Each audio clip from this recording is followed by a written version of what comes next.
السلام علیکم ورحمۃ اللہ وبرکاتہ نحمده ونصلی علی رسولہ الکریم اما بعد۔ آج کا سبق سن لیجئے۔ آج کے سبق کی سرخی ہے قرآن سے دوستی کیجئے، پارٹ نمبر 35۔ حضرت جابر رضی اللہ تعالیٰ عنہ سے روایت ہے کہ رسول اللہ صلی اللہ علیہ وسلم نے ارشاد فرمایا، جس کو یہ اندیشہ ہو کہ وہ رات کے آخری حصے میں نہ اٹھ سکے گا تو اس کو رات کے شروع حصے میں سونے سے پہلے وتر پڑھ لینے چاہیے، اور جس کو رات کے آخری حصے میں اٹھنے کی پوری امید ہو اور اسے آخری رات میں وتر پڑھنے تو اس کو آخری رات میں وتر پڑھنے چاہیے۔ کیوں کہ رات کے آخری حصے میں قرآن کریم کی تلاوت کے وقت فرشتے حاضر ہوتے ہیں اور اسی وقت تلاوت کرنا افضل ہے۔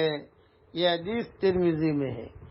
یعنی مطلب یہ ہے کہ قرآن تو جب بھی پڑھو فرشتے آتے ہیں، اس میں کوئی شک نہیں، لیکن تہجد میں جو قرآن پڑھو گے تو VIP فرشتے آتے ہیں، ٹاپ لیول کے، وہ گھومتے رہتے ہیں اور دیکھتے ہیں کون تہجد میں قرآن پڑھ رہا ہے، کون کیا کر رہا ہے، تو اس وقت میں قرآن پڑھنے کو افضل بتایا۔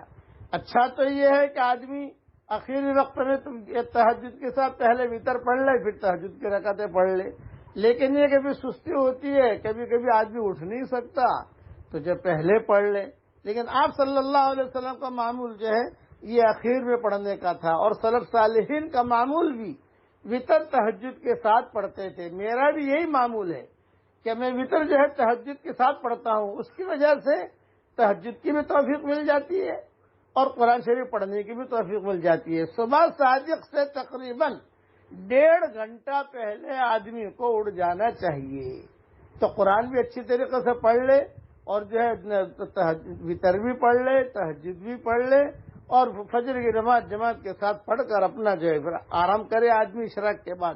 اللہ تعالی ہم سب کو عمل کرنے کی توفیق عطا فرمائے، آمین۔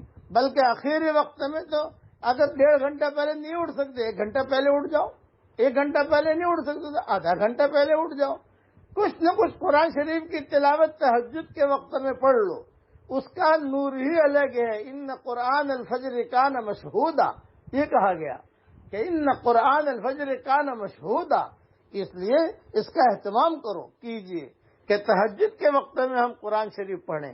اللہ ہم سب کو عمل کرنے کی توفیق عطا فرمائے، آمین۔ وآخر دعوانا ان الحمد للہ رب العالمین۔